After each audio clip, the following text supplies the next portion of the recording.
Jésus qui revient,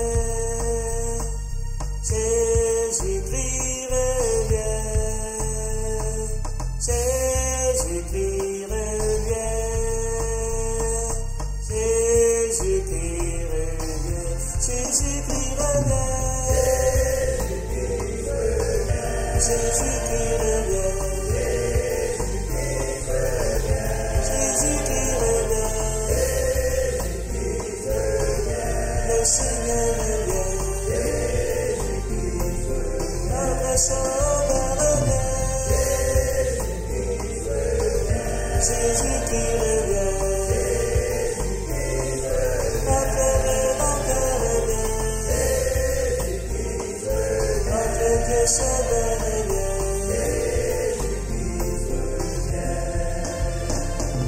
Jésus qui est vivant, c'est lui qui rachète toute sa création. Il est l'alpha et l'oméga, le régénant de la vie. Jésus qui est la parole de Dieu, qui nous donne la vie éternelle, qui nous accorde la grâce de Dieu, la grâce qui n'est pas immersible. Alléluia. Hosanna. Jésus qui revient, notre Dieu Sauveur revient. Jésus qui revient, il nous donne la délivrance. C'est en lui nous avons la paix, la grâce ineffable céleste. Jésus qui revient, notre Sauveur revient, et notre Rédempteur revient, et notre Sauveur revient. Jésus qui revient, mon frère, et nous parle de la grâce de Dieu. Jésus qui nous tend la main à l'évangile de Dieu. En lui nous sommes rachetés. Jésus qui nous accorde la délivrance. En lui nous avons la rémission de tous nos péchés à jamais. Jésus qui revient. Jésus qui revient. Notre Dieu Sauveur. Jésus qui revient. Oui, mon Dieu revient. Notre Créateur revient. Le Dieu tout-puissant revient. Jésus qui est la parole de Dieu. En lui nous sommes délivrés.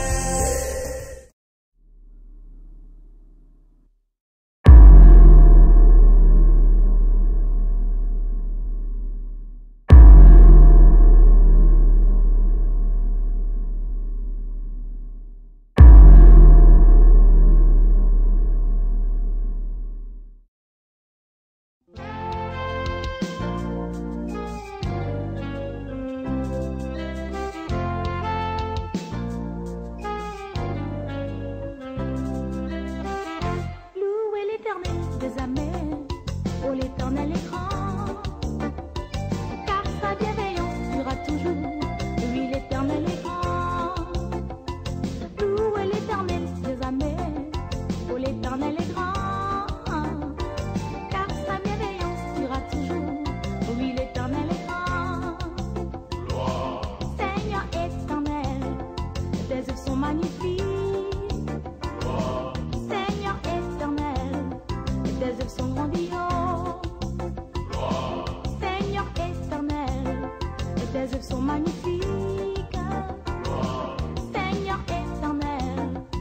tes œuvres sont grandioses. Voici, il a fait les cieux et la terre, rien n'est comparable à sa grandeur. Voici, il a fait l'homme et la femme, reçoit jamais la louange. Louez l'Éternel des amers, oh l'Éternel est grand, car sa bienveillance durera toujours, oui l'Éternel est grand. Louez l'Éternel des amers, oh l'Éternel est grand, car sa bienveillance durera toujours, oui l'Éternel est grand. Seigneur éternel, tes œuvres sont magnifiques. Seigneur éternel, tes œuvres sont grandioses. Seigneur éternel, tes œuvres sont magnifiques. Seigneur éternel, tes œuvres sont grandioses. Voici pour sauver l'homme pécheur. Tu l'aimes, tu donnes à ton Fils unique. Voici tes rachetés iront vers toi. Vivra jamais dans la félicité. Louez l'Éternel des armées, oh l'Éternel est grand, car sa bienveillance durera toujours, oui l'Éternel est grand. Louez l'Éternel des armées, oh l'Éternel est grand, car sa bienveillance durera toujours, oui l'Éternel est grand.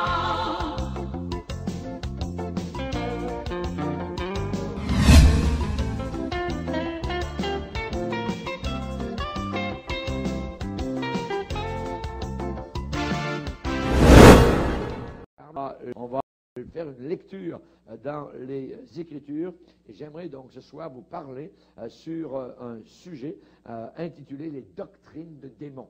Des doctrines de démons. Vous savez que les démons, une doctrine, c'est un enseignement et les démons enseignent. Ils enseignent au travers par le biais, par le médium, donc d'hommes ou de femmes qui se sont donnés littéralement donc à Satan. Et on va voir ce soir certaines doctrines de démons. Si vous voulez bien, on va lire dans 1 Thessaloniciens, premier chapitre, et nous allons lire, je dirais, ce qui nous intéresse, c'est le verset 9, mais on va prendre le contexte, on va lire à partir du verset 2, 1 Thessaloniciens, premier chapitre, verset 2, et nous lirons donc jusqu'au verset 10. L'apôtre Paul écrit, ce sont de jeunes chrétiens, et il leur écrit une lettre d'encouragement. Nous rendons continuellement grâce à Dieu pour vous tous, faisant mention de vous dans nos prières, nous rappelant sans cesse l'œuvre de votre foi, le travail de votre charité et la fermeté de votre espérance en notre Seigneur Jésus-Christ. Devant Dieu, notre Père, nous savons, frères bien-aimés de Dieu, que vous avez été élus. Notre évangile, ne vous ayant pas été prêché en parole seulement, uniquement, mais avec puissance, avec l'Esprit Saint et avec une pleine persuasion, pleine conviction.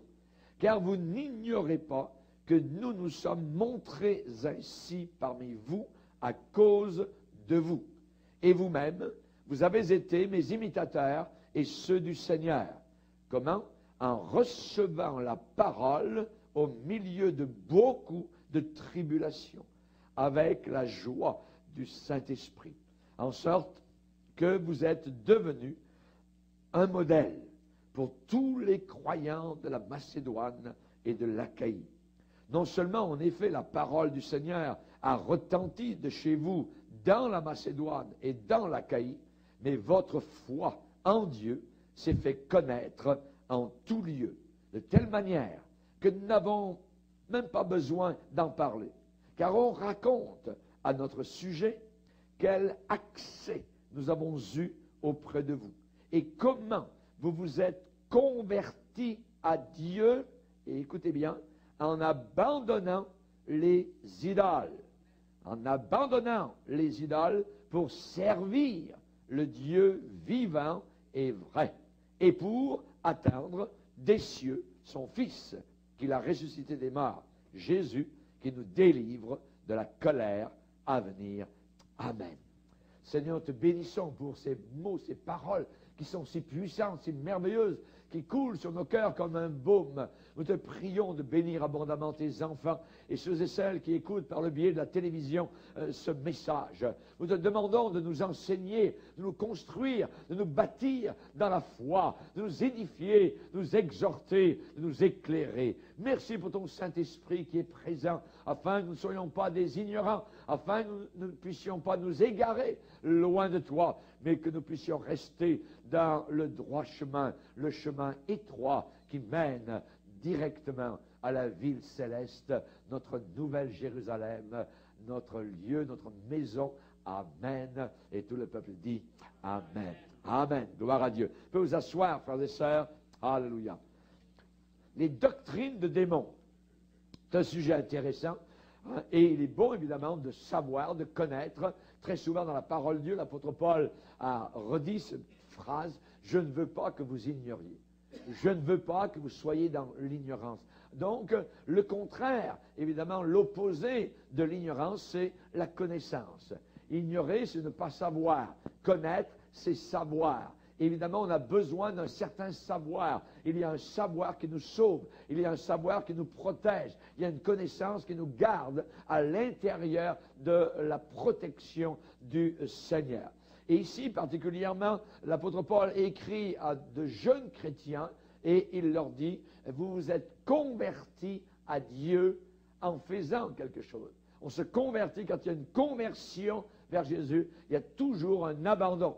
On abandonne nos vieilles voies, on abandonne nos vieilles passions, nos vieilles choses, voyez. Et évidemment, ici, il est dit, vous êtes convertis à Dieu, voyez, en abandonnant les idoles. Nous allons voir cela ce soir.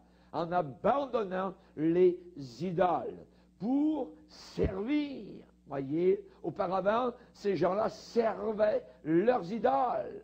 Et maintenant, se convertissant à Dieu, ces mêmes personnes, eh bien, servaient le Dieu vivant et plus que cela, vrai.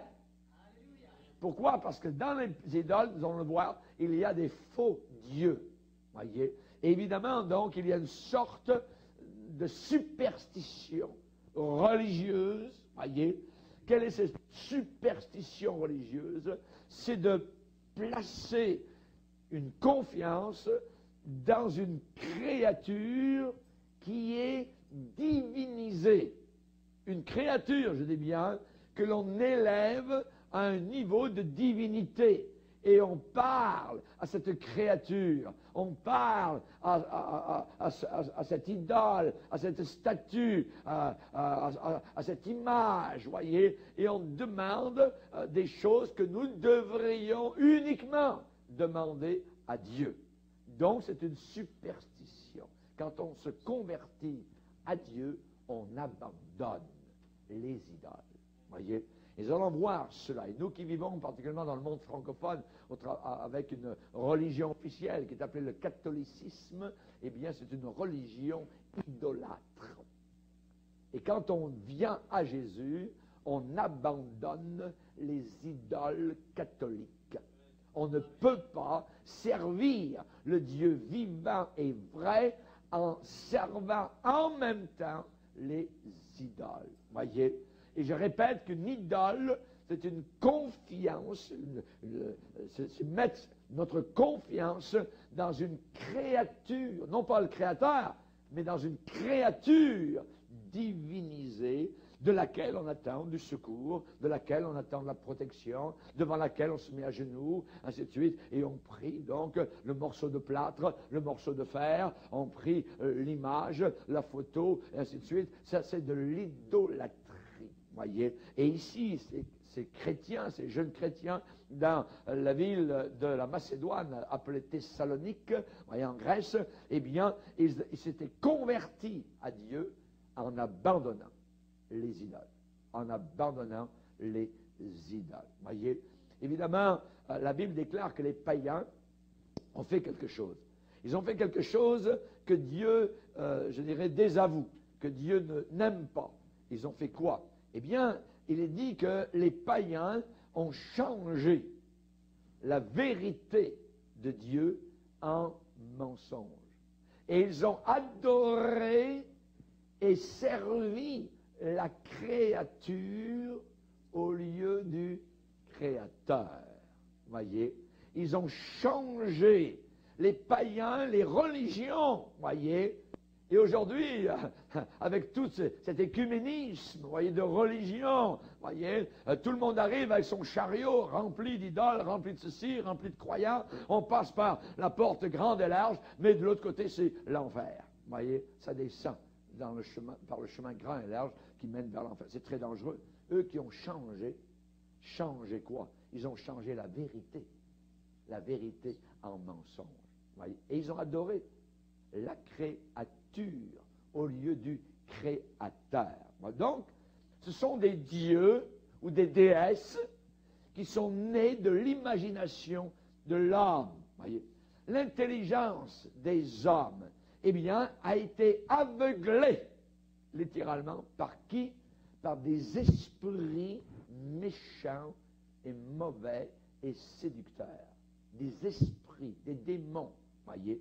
Et l'apôtre Paul va dire, si notre évangile est voilé, c'est-à-dire incompris, non reçu, voyez, eh bien si notre évangile est encore voilé, il est voilé pour ceux qui périssent, pour ceux qui sont damnés, pour ceux qui ne sont pas sauvés, s'ils ne comprennent pas l'évangile, s'ils ne veulent pas se soumettre à notre évangile, c'est une preuve qu'ils sont perdus, qu'ils périssent. Et notre évangile est voilé, il est voilé pour ceux qui périssent, ceux dont le Dieu de ce siècle, qui s'appelle Satan, a aveuglé l'intelligence pour qu'ils ne voient pas briller la splendeur de l'évangile de Christ. Voyez?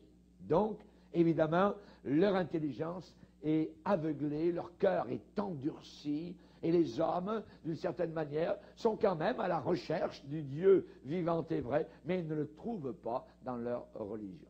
Voyez? Et vous demandez la question à quelqu'un qui est religieux, voyez, sur la rue, voyez, et vous lui dites, êtes-vous certain d'aller au ciel? Il vous répond, personne ne peut le savoir, monsieur. Personne ne peut le savoir. C'est drôle parce que tous les premiers chrétiens le savaient. Voyez, dans la Bible, les chrétiens savaient qu'ils étaient passés des ténèbres à l'admirable lumière de Dieu, de la puissance de Satan à celle du Seigneur, par justement le sang de Jésus-Christ qui les avait purifiés à la croix du Calvaire. Amen. Chers amis, l'hindouisme, aux Indes, vous savez ce qui se passe aux Indes, voyez? Aux Indes, il y a des dieux et des déesses innombrables et divers. Et tous ces dieux et déesses sont nés de la superstition des hommes. Et ces dieux et déesses sont des millions de dieux et de déesses. Et cela depuis plus de 2000 ans. Plus de 2000 ans. Ils croient aux Indes que chaque créature est une émanation de Dieu, que chaque créature est une manifestation de Dieu, et que nous pouvons être des petits dieux. Tiens, on a déjà entendu ça quelque part aujourd'hui dans l'église pentecôtiste avec des faux prophètes comme Kenneth Hagin, Kenneth Copeland, avec Benehin et toute la clique, voyez, et qui nous enseignent en disant vous êtes des petits dieux. C'est de l'hindouisme caché sous le christianisme. C'est très dangereux, voyez. Aux Indes, on croit cela. Aux Indes, on croit que l'homme est une émanation de Dieu, une manifestation de Dieu, et que tout le monde a Dieu dans son cœur. Il suffit de bien chercher quelque part dans toi, et tu vas trouver Dieu. Vous voyez? Non, Dieu n'est pas là. Le cœur est vide. Le cœur est vide. Il n'y a rien. C'est Jésus qui frappe à la porte et qui aimerait entrer. Pour entrer, ça veut dire qu'il n'y est pas. Il ne faut pas confondre, voyez, un enfant de Dieu et une créature de Dieu. Nous sommes tous sur la terre, voyez. les païens, les chrétiens, les bouddhistes, les hindouistes, sommes tous des créatures de Dieu. Mais ce n'est pas tout le monde qui est un enfant de Dieu. Pour être un enfant dans une famille, il faut naître dans la famille. Hein? Et Jésus a dit à Nicodème, un homme religieux qui descend en enfer, s'il ne se repentait pas, si un homme ne naît pas de nouveau, il ne peut pas entrer. Donc il faut naître de nouveau. Et Nicodème a dit, mais comment un homme vieux comme moi peut-il renaître? Que je ne peux pas rentrer dans le ventre de ma mère de nouveau. Il n'a rien compris, il a vu la chose charnellement. Voyez, c'est spirituellement qu'on doit naître de nouveau par la puissance du Saint-Esprit, par le moyen de la repentance à la croix du Calvaire. C'est le seul moyen, c'est la seule porte d'entrée. La porte d'entrée du ciel a une forme de croix. C'est par là que l'on passe pour entrer dans le ciel. Amen. Vous comprenez ce que je suis en train de dire? Alléluia. Merci Seigneur. Voyez. Aux Indes, avec l'hindouisme, voyez, ils croient que là-bas, que chaque homme, chaque femme est une émanation de Dieu, une manifestation de Dieu. Et ils ont fabriqué, donc, des dieux impuissants. Et partout dans leur village, aux Indes, il y a quelque part une idole, un dieu. Au Fidji, par exemple, je me rappelle, il y a beaucoup d'hindous, d'Indiens qui sont venus à une époque pour travailler la canne à sucre, donc dans ces îles du Pacifique Sud. Et là-bas, il y a des temples, donc, où l'on voit, ils portent leurs idoles, ils chantent, ils chantonnent, il y a toutes sortes de choses, il y a des dieux, des déesses, il y en a qui ont plusieurs bras, il y a toutes sortes, hein, ça c'est de l'invention purement, voyez, ça n'existe pas, voyez, ça n'existe pas. Mais les démons se servent de cela pour justement se faire adorer, voyez, se faire adorer. À tout moment de l'année, aux Indes, hein, là où il y a l'hindouisme, hein, les foules, comme des vagues, je dirais, eh bien, passent et repassent devant ces statues, hein, plus ou moins hideuses, voyez, plus ou moins colorées. Parfois, c'est des éléphants, parfois, c'est des personnes avec des cornes, pas des cornes, des trompes d'éléphants. Ils ont imaginé donc tout cela, voyez. Et évidemment, donc, ils représentent parfois des oiseaux, des quadrupèdes, des êtres humains, avec beaucoup de bras, hein, il y a, parfois des yeux tout autour de la tête, avec des noms étranges, voyez. Même le pape, hein, à une certaine époque, a embrassé certains de ces dieux hindous, voyez. C'est abominable, voyez. Et ces dieux sont nés de la superstition, voyez. Et cela est greffé sur une philosophie religieuse qui est mêlée de spiritisme. Voyez, la vache, là-bas, est sacrée. Les gens peuvent mourir à côté de faim, mais c'est pas grave. La vache, vous pouvez la laisser manger.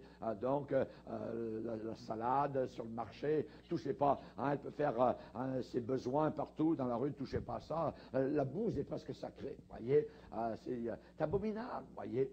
Et si quelqu'un, par exemple, aux Indes, est en train de mourir, là, en train d'être affamé, parfois certaines personnes ne l'aident, voyez, parce qu'on croit que c'est dans son ancienne vie, il a été méchant, et là, il est en train de payer, hein, et c'est bien fait pour lui, et tout ça. N'allez pas l'aider, voyez, parce qu'il était méchant dans son ancienne vie. Peut-être, il croit à plusieurs vies, ainsi de suite, la réincarnation. C'est abominable, voyez. La Bible dit, il est donné aux hommes de mourir une seule fois, après quoi vient le jugement. La réincarnation, ça n'existe pas, ça n'a jamais existé, et ça n'existera jamais, voyez.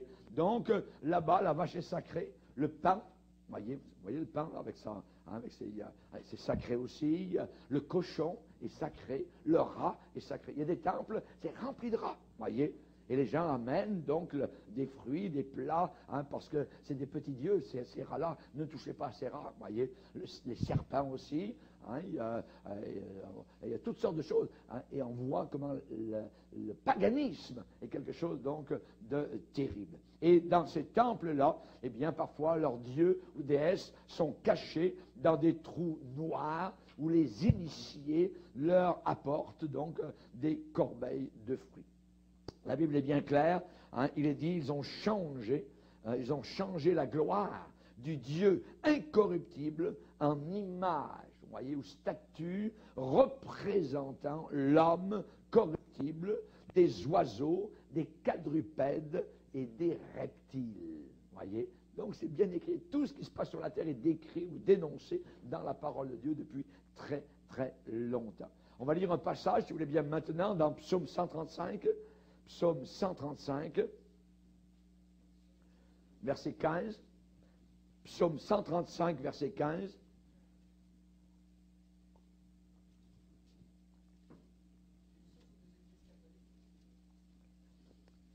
Psaume 135, verset 15. Les idoles des nations sont de l'argent et de l'or. Elles sont l'ouvrage de la main des hommes. Elles ont une bouche et ne parlent point. Elles ont des yeux et ne voient point. Elles ont des oreilles et n'entendent point. Elles n'ont pas de souffle, il n'y a pas de vie. Elles n'ont pas de souffle dans leur bouche. Il leur ressemble ceux qui les fabriquent et tous ceux qui se confient en elles. Voyez? Donc, évidemment, on ne peut pas se confier dans ces statues, dans ces images, donc, de fonte d'argent ou d'or. Ah oui, il y a une bouche, mais la bouche ne parle pas. Ah oui, il y a des yeux, mais les yeux sont aveugles. Ah, il y a des oreilles, mais les oreilles, elles sont sourdes. Il n'y a pas de souffle. Voyez, il faut les porter. Vous voyez parfois, donc, comment on les porte. Évidemment, il n'est pas rare, à New Delhi, par exemple, la capitale des Indes, de voir des femmes hindoues caresser, donc, de leurs doigts, une idole sacrée, vous voyez, qui est là, pourquoi? Pour avoir l'approbation, la bénédiction, la protection, ainsi de suite. Et parfois, ce sont des idoles sculptées dans l'un des murs d'un certain temple, même embrassées littéralement, donc, cette idole-là, en frottant les pieds parfois avec un linge pour emmener avec elle donc la bénédiction du Dieu ou de la déesse, la protection du Dieu. Et on va lire encore notre passage dans Psaume 115, un peu juste avant, Psaume 115, où on revoit encore la même chose. La Bible est claire, la Bible c'est la vérité, c'est un miroir, voyez. Donc, il est dit au verset 3, notre Dieu est au ciel, il fait tout ce qu'il veut. Après, leurs idoles sont de l'argent et de l'or, elles sont l'ouvrage de la main des hommes, elles ont une bouche et ne parlent point, elles ont des yeux et ne voient point, elles ont des oreilles et n'entendent point, elles ont un nez et ne sentent point, elles ont des mains et ne touchent point, elles ont des pieds et ne marchent point, elles ne produisent aucun son dans leur gosier. Il leur ressemble ceux qui les fabriquent, tous ceux qui se confient en elles.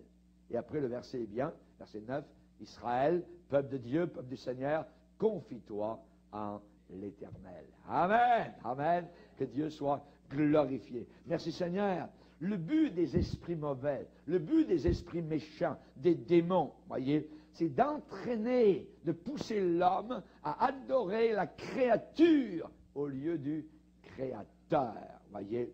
Ils ne l'ont pas glorifié comme Dieu, ils se sont égarés dans leurs pensées, ils ont adoré et servi la créature au lieu du Créateur qui est béni éternellement. Amen. Le but des démons, le but du diable, c'est de détourner l'homme, les hommes, du Dieu vivant. C'est amener les hommes à se prosterner devant ce que je pourrais appeler des dieux, avec un petit d, des dieux morts. Et on voit dans 1 Corinthiens, chapitre 12, verset 2, l'apôtre Paul va parler aux Corinthiens qui sont convertis, c'est des chrétiens qui aiment le Seigneur. Ils ne sont pas parfaits, mais ils grandissent, ils croissent dans la connaissance de Dieu, et il va leur parler donc des dons spirituels. Chapitre 12, 1 Corinthiens, chapitre 12, et il va dire ici, pour ce qui concerne les dons spirituels, je ne veux pas, frères, que vous soyez dans l'ignorance. Vous savez que lorsque vous étiez païens, vous vous laissiez entraîner vers les idoles muettes, selon que vous étiez conduits. Oui. Quand vous étiez païens, vous laissiez entraîner vers les idoles muettes, selon que vous étiez conduits. Idoles muettes, ça veut dire ne parlent pas. Ce sont des dieux qui ne parlent pas. Et leur ruse, eh bien, la ruse des démons est très visible aux Indes, en Chine, en Afrique, et même dans nos pays occidentaux, voyez, qui on les appelle christianisés. Voyez, maintenant, ce sont des pays paganisés, littéralement. Donc, et depuis des siècles, particulièrement, l'idolâtrie s'est infiltrée dans le catholicisme romain. Depuis des siècles, l'idolâtrie est infiltrée dans le catholicisme romain. Le culte des saints y est implanté. Voyez, on prie des créatures, on parle à des créatures qu'on appelle des saints. Voyez, la vénération, voyez, a été changée en idolâtrie. Il y a beaucoup de hauts lieux dans le catholicisme romain. Hein, ce sont des temples d'idolâtrie religieuse, avec des chapelles, avec des basiliques, des hauts lieux de paganisme, entourés de marchands, de médailles, d'images pieuses, de statues, de cierges, de chapelets, de tout ce que vous voulez, voyez. C'est du paganisme pur, voyez. Beaucoup de hauts lieux du catholicisme romain sont baignés de superstition et d'idolâtrie, voyez. Ces hauts lieux, parfois, sont dédiés, donc particulièrement au pluriel, aux Saintes Maries, il y en a plusieurs, voyez, aux Notre-Dame, aux Vierges Noires, aux Vierges Blanches, dédiés à Sainte Thérèse, à Sainte Rita, à Sainte Anne, à Sainte Sarah, à Saint Joseph, tout ce que vous voulez. Tout cela, c'est de l'idolâtrie totale. Et quand on devient chrétien, on sort de tout cela. Voyez. La Bible est formelle. Le deuxième commandement donné à Moïse sur la montagne du Sinaï déclare « Tu ne te feras pas d'image taillée. » Voyez. Et pour te prosterner devant elle. Voyez. Tu ne te feras pas d'image taillée pour te prosterner devant elle. Et dans la Bible, il y a un passage assez comique, vous voyez, le Seigneur a un sens d'humour, il raconte l'histoire donc d'un homme qui s'en va dans la forêt avec son chiotte, vous voyez, et il voit un bel arbre, tout ça, et il coupe l'arbre, et il scie l'arbre, l'arbre tombe, vous voyez, après il prend la hache, il va élaguer, tout ça, et puis ensuite, il va dire, ce beau morceau-là, c'est assez bien. Là, il se met à couper, il fait des morceaux ici, il fait des morceaux là, ensuite, il dit, bien ça va aller pour mon foyer. Je vais faire du bois de chauffage l'hiver, la neige, ça serait bien chaud. Et dans le même arbre, il reste là, donc, un beau morceau qui est là, à peu près comme cela. Il dit, avec ça, eh bien, je vais en faire autre chose. Voyez, et là, il commence à prendre le ciseau à bois, voyez, il fait un œil ici, un œil là, des oreilles, Soudain, il y a une statue qui paraît, tout ça. Et ensuite, donc, il prend un paquet de bois pour chauffer son poêle à bois, et l'autre côté, l'autre morceau de bois, il va s'agenouiller devant, il va lui parler. Il va dire, voyez, c'est ce que la Bible dit, c'est de l'idolâtrie. C'est de l'idolâtrie, totalement. Voyez, c'est du paganisme. Le catholicisme romain est rempli de paganisme. C'est une religion qui a tiré certaines choses chrétiennes en mélangeant à l'intérieur beaucoup de paganisme. Tu ne te feras pas d'image taillée pour te prosterner devant elle. Voyez. Et dans Jean chapitre 4, quand Jésus va parler, rappelez-vous, avec la Samaritaine, eh bien, Jésus nous enseigne que ce n'est ni sur telle montagne, ni sur telle autre montagne, voyez, qu'il faut adorer le Seigneur. Pas du tout. On doit maintenant adorer le Seigneur en esprit et en vérité. En esprit et en vérité. Ce n'est pas un lieu, voyez. On peut être à l'autre bout de Chambly, on peut être de l'autre côté, je peux être à 50 km d'ici, n'importe où, je peux être nulle part dans le bois. J'adore le Seigneur, voyez. Et parfois, dans le temps de persécution, les chrétiens se réunissent en plein champ, voyez. Et là, il n'y a pas d'église, il n'y a pas de mur, il n'y a pas de cathédrale, il n'y a pas de basilique, il n'y a pas de statue, il n'y a rien du tout. Il y a juste Jésus en esprit et en vérité. Et nous l'adorons et nous le glorifions. Amen. Alléluia. Merci Seigneur, voyez. Les premiers chrétiens, quand ils se convertissaient, ils abandonnaient les idoles païennes de leur époque quand ils se convertissaient au Seigneur Jésus-Christ. Vous vous êtes convertis en abandonnant les idoles. C'est bien marqué, en abandonnant les idoles pour servir le Dieu vivant et vrai. Quand la vérité nous vient, alors là c'est comme un tire-bouchon, voyez, nos yeux s'ouvrent, on comprend, comme un voile qui tombe, voyez. On est éclairé de la lumière de Dieu. On a besoin juste de la parole de Dieu et non plus de statues, de peintures, de choses semblables pour s'agenouiller devant ces choses-là. Non, voyez. Dans Galates, chapitre 4, verset 8, il est dit, autrefois, ne connaissant pas Dieu, eh bien vous serviez des dieux qui ne le sont pas. Des dieux qui ne le sont pas de leur nature, voyez. Et l'apôtre Paul va dire que ces choses étaient des faibles et pauvres rudiments. Ça vaut rien, voyez. C'est de la bébine. Ça sert à rien, voyez. C'est du mensonge, du mensonge. On se rappelle à Éphèse, quand l'évangile est arrivé à Éphèse, cette grande métropole d'Asie mineure, voyez, il y a eu un réveil spirituel merveilleux. Et les gens ont amené leurs livres d'occultisme, de magie, ils ont mis le feu à tout ça, ils en ont fait un feu de joie, et évidemment, ils amenaient aussi des petites idoles. Il y avait des petits temples de Diane, il y avait des statues de Diane, ils amenaient ça dans le feu, tout ça, ils s'en foutaient complètement.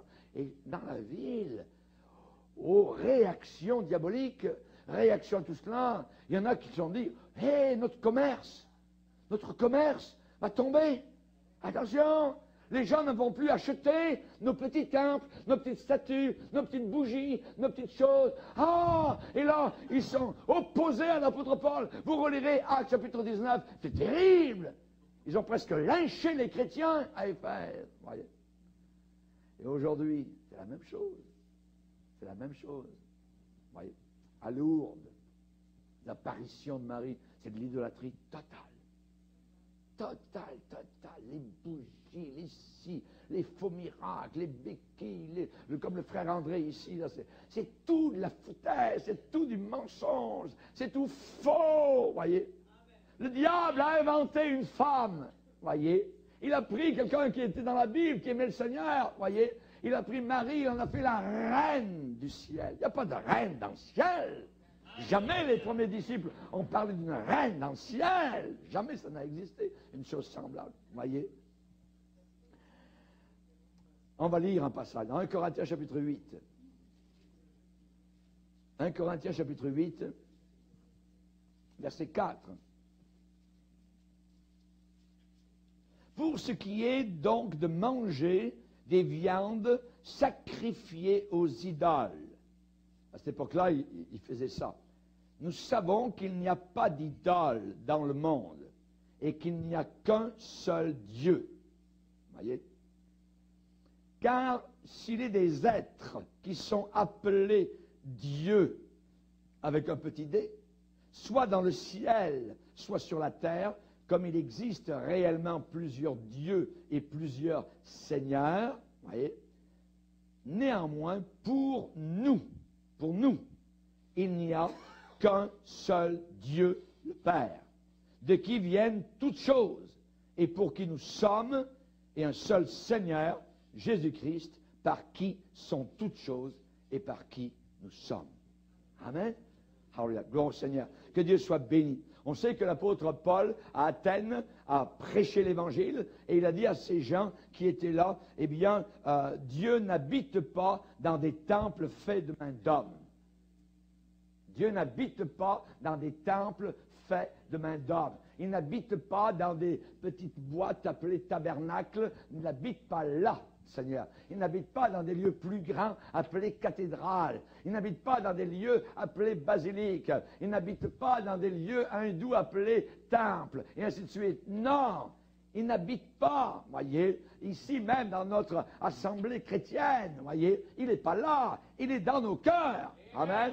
Alléluia, que Dieu soit béni. Ce n'est pas les murs, alléluia, ce n'est pas les pierres, ce n'est pas le bois. Il n'habite pas à l'intérieur de cela, il habite dans nos cœurs. Et Paul va le répéter en disant dans Actes chapitre 17, le Seigneur du ciel et de la terre n'habite pas dans des temples faits de mains d'hommes. Il n'est pas servi par des mains humaines, comme s'il avait besoin de quoi que ce soit.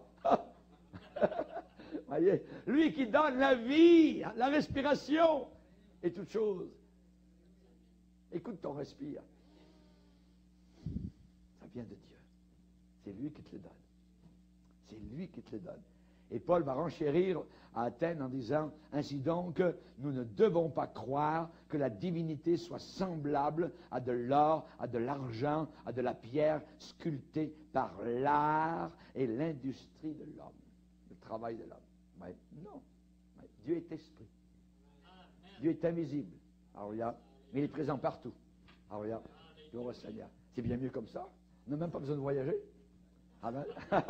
Pour aller voir Dieu, pour rencontrer Dieu quelque part. Il est partout. Là où nous sommes, je peux lui parler. Dans ma maison, dans ma cave, dans l'avion, dans le sous-marin, n'importe où, sur les montagnes, dans la vallée, dans le désert, dans la jungle. Je peux parler à Dieu et avoir une communion avec lui n'importe où. Alléluia. Merci Seigneur. Que Dieu soit glorifié. Nous ne devons pas croire que la divinité soit semblable à de l'or, de l'argent, de la pierre sculptée par l'art et le travail donc de l'homme. Et dans Jérémie chapitre 16, il y a quelque chose qui est merveilleux, une sorte de prière, au chapitre 16, Jérémie 16, verset 19. Éternel, ma force et mon appui, mon refuge au temps de la détresse. Les nations viendront à toi des extrémités de la terre, et elles diront, nos pères n'ont hérité que le mensonge, de vaines idoles qui ne servent à rien. Nos pères n'ont hérité que le mensonge, des vaines idoles qui ne servent à rien. Ce qui veut dire, si on met ça en équation, ça veut dire que les vaines idoles, c'est du mensonge. Les vaines idoles sont du mensonge. Nos pères n'ont hérité que le mensonge. Celui qui connaît Jésus-Christ comme son sauveur ne s'attache pas aux idoles. Jamais. Jamais. Voyez. La communion avec Jésus-Christ, c'est elle, cette communion, qui nous libère de toute crainte superstitieuse.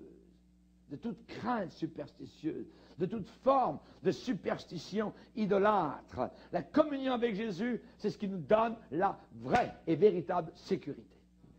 Alléluia. Merci Seigneur.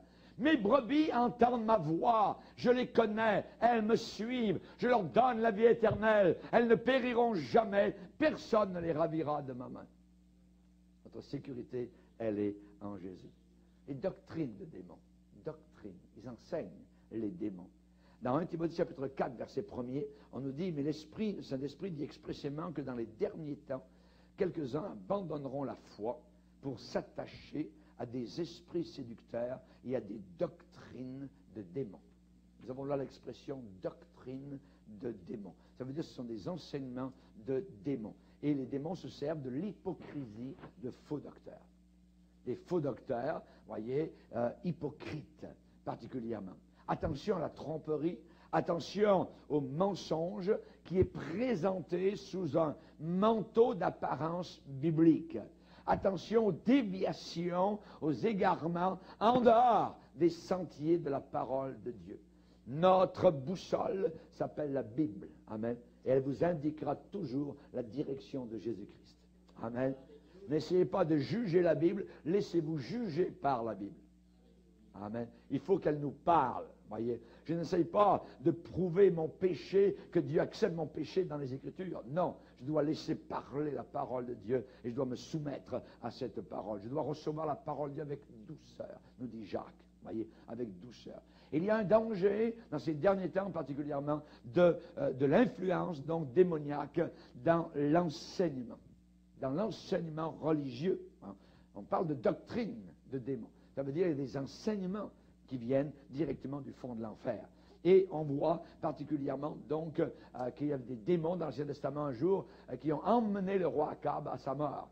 Et les démons, c'est le prophète Michée qui a eu une vision, qui a vu Dieu dans sa gloire, et des démons sont venus donc pour séduire le roi Akab pour qu'il meure, voyez, dans un combat. Et un démon est arrivé vers Dieu et a dit, moi je le séduirai. Et Dieu a dit, comment? Je serai un esprit de mensonge dans la bouche de tous ces prophètes. Les prophètes qui parlent au nom de Dieu dans cette fin des temps, nous devons faire très attention.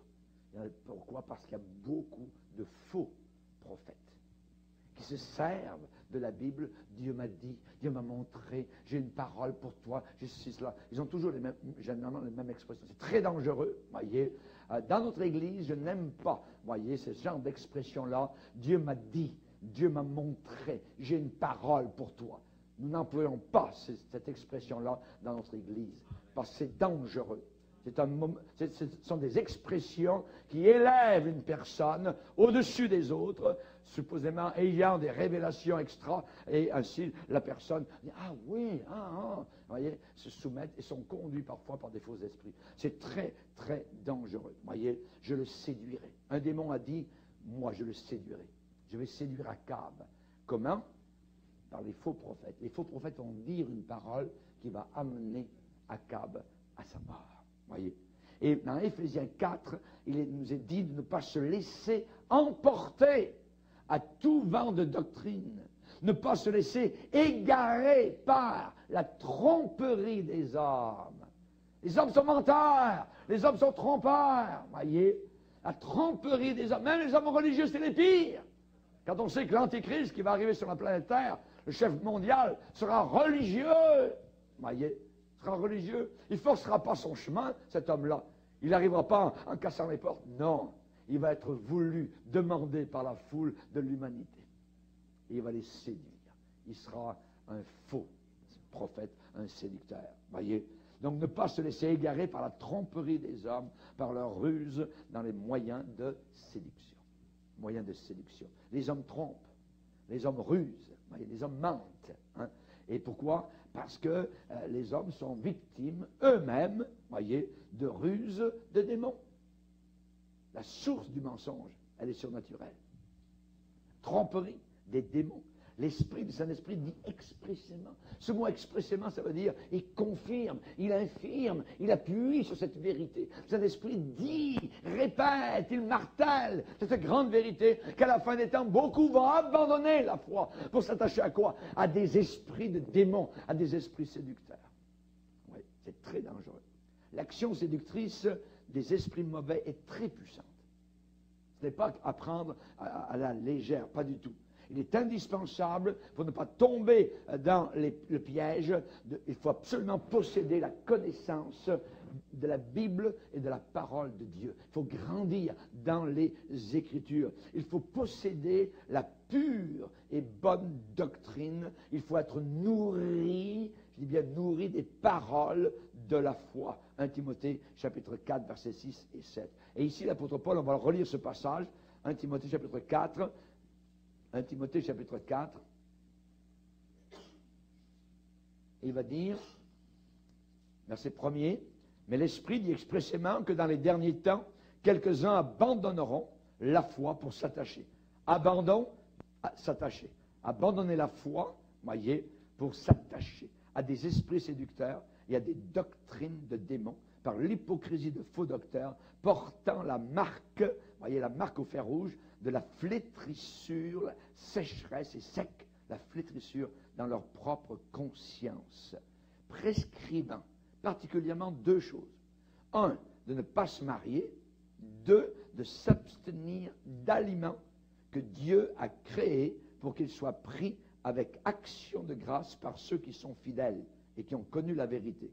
Car tout ce que Dieu a créé est bon et rien ne doit être rejeté, pourvu qu'on le prenne avec action de grâce, parce que tout est sanctifié par la parole de Dieu et par la prière. Voyez, ici, Paul cite deux critères pour discerner certaines doctrines et les éviter. Un, prescrire le célibat obligatoire. Toc. Vous avez une église appelée catholique qui tombe directement sous la puissance diabolique, voyez, prescrivant à des milliers d'hommes et de femmes de ne pas se marier. L'Église catholique est une église diabolique. L'Église catholique est une église diabolique, mais qui est sous le manteau du christianisme. Voyez, elle est très, très dangereuse. Voyez. Chers amis, deuxièmement, abstention de certains aliments. Et l'Église catholique, pendant des siècles, a interdit certains aliments, certaines journées, et ainsi de suite. Aux Indes, c'est la même chose, voyez. On interdit de manger certaines viandes, ceci, cela, voyez. Il y a donc dans cela quelque chose qui n'est pas du tout sain et qui n'est pas du tout biblique. La Bible dit, pour nous chrétiens, que nous pouvons manger de tout ce qui se vend au marché. Allez au marché Jean Talon, voyez, vous êtes chrétien, il n'y a pas de problème. Vous pouvez manger du porc, vous pouvez manger du singe, vous pouvez manger tout ce que vous voulez, voyez, il n'y a pas de problème. Hein, mangez du serpent si vous voulez. Hein, parce que ce n'est pas un aliment qui nous approche de Dieu ou qui nous éloigne de Dieu. On va le lire dans Hébreux chapitre 13. Hébreux chapitre 13, verset 9. Ne vous laissez pas entraîner par des doctrines diverses, ça veut dire variées, et étrangères. Étrangères à la doctrine de Christ. Car il est bon que le cœur soit affermi par la grâce, et non par des aliments qui n'ont servi de rien à ceux qui s'y sont attachés. Amen. Ça sert à zéro, voyez, absolument à rien. Ce n'est pas notre ventre qui fait notre spiritualité, c'est notre cœur. Dieu regarde notre cœur. Un aliment ne m'éloigne pas de Dieu, ne me rapproche pas de Dieu, pas du tout, voyez. Donc, attention à éviter, je dirais, ces deux choses, ceux qui prescrivent le célibat obligatoire et l'abstention de certains aliments. Voyez, les adventistes du 7e jour, voyez, les juifs aussi, pas de porc, les islamistes, pas de porc non plus, tout ça, ça vaut zéro. Ça vaut zéro, voyez. Salwa, notre belle-fille, voyez, qui visite parfois sa sœur qui est à Montréal. Salwa est devenue chrétienne et sa sœur l'a demandé est-ce que tu manges du porc? Oui, pas de problème. Oh, mais qu'est-ce que tu es en train de faire? Tu manges du porc, voyez. Oui. Maintenant, je suis chrétienne. Quand on est chrétien, alors regarde, nous n'avons pas d'abstention d'aliments. Amen. Pas du tout. Ça ne nous approche pas un aliment ou ça ne nous éloigne pas du tout du Seigneur. Manger de tout ce qui se vend au marché, nous dit le livre des Actes des Apôtres. Et avec ces deux indices, nous avons la liste de fausses doctrines, d'erreurs, de dangers à éviter, de déviations, d'égarements, voyez, de stupidité, je dirais sophistiquée, de contes profanes, de fables, d'absurdités. Toute doctrine, écoutez bien ça, toute doctrine qui établit votre salut après votre mort par vos œuvres, toute doctrine qui annule, qui détruit, qui diminue ou qui ridiculise la valeur de l'œuvre expiatoire de Jésus-Christ à la croix par son sang, c'est d'inspiration démoniaque. C'est d'inspiration démoniaque. Je répète, toute doctrine qui établit votre salut par vos bonnes œuvres est d'inspiration démoniaque. Toute doctrine qui annule la valeur de l'œuvre expiatoire de Jésus-Christ, ou qui la diminue, ou qui la ridiculise, c'est d'inspiration démoniaque. L'expiation de nos péchés par tout autre moyen que celui de la croix est sans valeur et sans effet. C'est une tromperie, puisque Dieu n'agrée, n'accepte aucun autre moyen de salut que par le sacrifice à la croix du calvaire de son Fils Jésus. Amen. Hébreux chapitre 10, verset 12, Jésus, après avoir offert un seul sacrifice pour le péché, s'est assis pour toujours à la droite de Dieu. Le salut, il est là et il n'est pas ailleurs. Amen. Hallelujah. Et tout ce qui ôte, qui enlève au sacrifice de Jésus sa valeur absolue, c'est du diable. Voyez, l'expiation par la métampsychose, le sacrifice, des sacrifices physiques, des marches, je dirais sur nos genoux, pas manger de viande, faire brûler de tels lampions, des offrandes d'argent, des récitations de prières, des pénitences, des messes, des pèlerinages, voyez, que ce soit pour aller en Arabie Saoudite ou à Lourdes ou à Sainte-Anne. Il y en a des Sainte-Anne au Québec. Il y a Sainte-Anne-la-Pérade, il y a Sainte-Anne au nord de Québec. Il y en a plusieurs. Vous voyez, tout cela, que ce soit le Père Antoine, que ce soit le Nouvel Âge, que ce soit Témoin de Jéhovah, que ce soit Mormon, que ce soit la Scientologie, la Théosophie, la franc-maçonnerie, les Raéliens, la parapsychologie, les Rose-Croix, les Illuminati, les ésotéristes, tout cela c'est démoniaque. Démoniaque. Ces doctrines sont manifestement démoniaques. Hein, ce sont des doctrines dont le venin est encore plus caché et encore plus dangereux. Voyez, la Bible dit, si quelqu'un vient à vous et n'apporte pas la doctrine de Christ, ne le recevez pas dans votre maison. Vous pouvez le recevoir sur le palier de votre maison ou à votre table pour parler de Jésus, lui expliquer le salut, mais après, bye bye.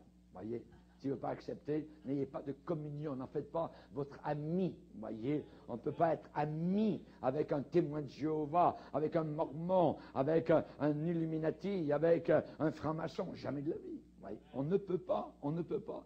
Si quelqu'un vient à vous et n'apporte pas la doctrine de Christ, ne le recevez pas dans votre maison. Voyez. Ça veut dire, ne dites pas, oui, tu as besoin d'une chambre pour coucher ce soir, viens-t'en, oui. Non, faites attention, obéissez à la parole de Dieu. Vous pouvez lui parler de Jésus, même si c'est jusqu'à minuit, 1h du matin, dans votre maison, voyez, mais ne le recevez pas chez vous. C'est dangereux. Les amitiés, voyez, avec des gens comme cela, qui sont conduits par le démon, peuvent être très dangereuses. L'antoinisme, vous n'avez pas entendu parler de l'antoinisme, voyez. L'antoinisme est d'essence spirite, voyez. Le fondateur, c'est un homme qui s'appelait Antoine Louis, né en Belgique. En 1846, il s'est adonné au spiritisme alors qu'il était prêtre catholique romain. Il faisait tourner les tables avec les puissants diaboliques. Et il a prétendu communiquer même avec le curé d'Ars, hein, et en recevoir des révélations. Communication avec les morts, la nécromancie, voyez. Et finalement, il a mélangé à tout cela un peu de théosophie et du christianisme. Ça a été un égarement complet loin de Jésus-Christ. Il y a un abîme, je dirais, entre cet enseignement des ténèbres et, je dirais, la clarté, la limpidité, la simplicité de la parole de Dieu.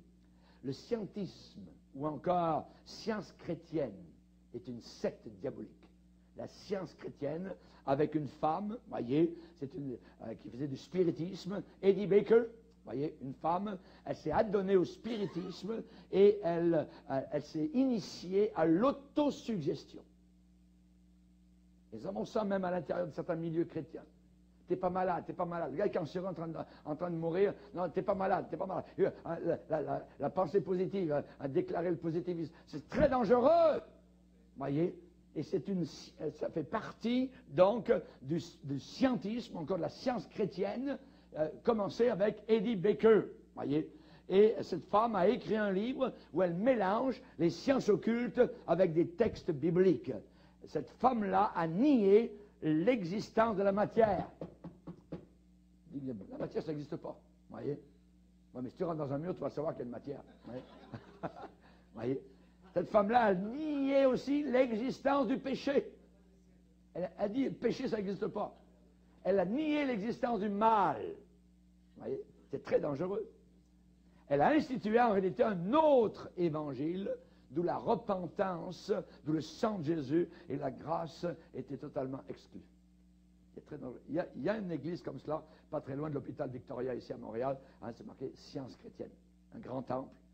C'est très dangereux, c'est de l'occultisme à l'intérieur. Le montfavétisme, je ne sais pas si vous avez entendu parler de cela, c'est d'origine occulte. Son fondateur, il s'est appelé le Christ de Montfavet, un petit village du sud de la France, voyez. Et il a dit qu'un jour qu'il est monté au ciel, tout en ayant laissé son corps vivre sur terre. Et il a écrit des livres, et il a mêlé dans ses livres l'enseignement catholique et hindouiste. Voyez. Il a mis l'accent sur la guérison par magnétisme. Très dangereux. C'est un faux Christ. Aujourd'hui, ce Christ est mort. Dommage, il n'est pas ressuscité. Voyez. Le Christ de Montfavet. Très connu, donc, à une époque en France. C'est une doctrine de démon. Le mormonisme, les mormons. C'est une doctrine de démon. L'Église de Jésus-Christ des saints des derniers jours. Vous voyez, il y en a une pas très loin. Hein, c'est ça, voilà. Hein. Ça vient d'un homme, Joseph Smith, né en 1805 dans une famille chrétienne méthodiste. Et cet homme s'est adonné au spiritisme et il a pratiqué la bonne aventure, interdite dans la parole de Dieu. Il a prétendu avoir reçu le 22 septembre 1827 des tablettes d'or sur lesquelles était inscrite l'histoire de l'humanité. Et il a appelé ça le livre des Mormons, dans une langue dite égyptienne réformée, dont un ange se nommant Moroni, vous voyez, lui a confié la possibilité de traduction par le moyen de 2 pierres magnétiques. L'occultisme total. La traduction s'est faite, supposément, derrière un rideau en des séances ressemblant aux séances spirites, comme par lecture automatique, écriture automatique, vous voyez, par les démons. La Bible des Mormons est un mélange de textes bibliques et de révélations totalement étranges. Les Mormons disent que Jésus-Christ était polygame, avec plusieurs femmes. Et ils sont présents surtout aux États-Unis, dans l'Utah, vous voyez. Et ils font de très beaux récitals de musique, parfois vous voyez à Noël, à Salt Lake City, vous voyez. Et ceux qui sont crédules, c'est merveilleux, ce sont des chrétiens, chantent la naissance de Jésus. Le venin est derrière, vous voyez. Dans leur temple n'entrent que les initiés. Dans leur temple se pratique la consécration de leurs prêtres selon un rite secret. Il y a des mariages scellés, il y a des mariages pour les morts, toutes sortes de poubelles. Voyez, ce n'est pas le paradis, voyez, c'est l'enfer. Dans leur évangile, il y a un mélange de spiritisme, de christianisme et de magie. Les témoins de Jéhovah, n'en parlons pas. Vous savez que pour eux, Jésus-Christ, c'est l'ange Gabriel, donc c'est une créature au lieu d'un créateur. Alors évidemment, on rejette du revers de la main les témoins de Jéhovah. La Bible dit, si quelqu'un vous annonce un autre évangile, qu'il soit maudit, qu'il soit anathème. Même si un ange, voyez, lumineux vous annonce un autre évangile, que cet ange soit maudit. Que cet ange soit maudit, voyez. On voit que dans l'Apocalypse, il est dit que c'est Jean qui a dit, je vis un ange ayant un évangile éternel. Ayant dans la main un évangile éternel. Notre évangile est éternel. C'est l'évangile d'il y a 2000 ans. C'est l'évangile d'il y a 500 ans. C'est l'évangile d'aujourd'hui et ce sera l'évangile pour toujours. Un évangile éternel. Amen. L'évangile de Jésus est immuable, inchangeable. Attention à ne pas se laisser emporter par tous ces vents de doctrine démoniaque. Nous devons édifier notre foi sur le fondement des apôtres, des prophètes, de Jésus-Christ.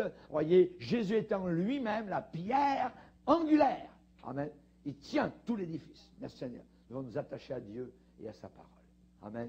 Pas à d'autres livres. Ce n'est pas la Bible plus le livre un tel. Ce n'est pas la Bible plus la révélation de Madame une telle. Voyez, non, non, non, non. On reste sur la Bible et ça nous suffit. Celui qui ajoute, voyez, comme les Mormons peuvent le faire, eh bien, sa part sera enlevée de l'arbre de la vie et de la cité céleste. Baissons nos têtes et prions le Seigneur.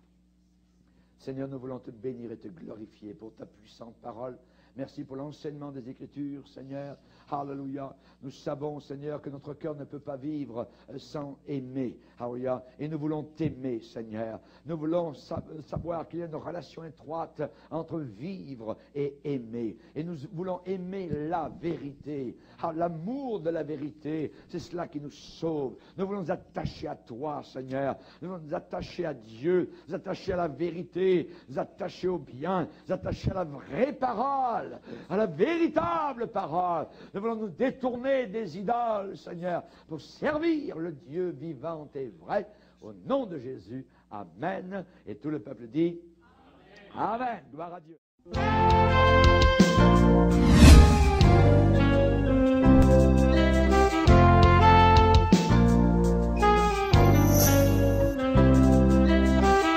Louez l'Éternel des amers, pour l'Éternel est grand, car sa bienveillance durera toujours. Oui, l'Éternel est grand. Louez l'Éternel.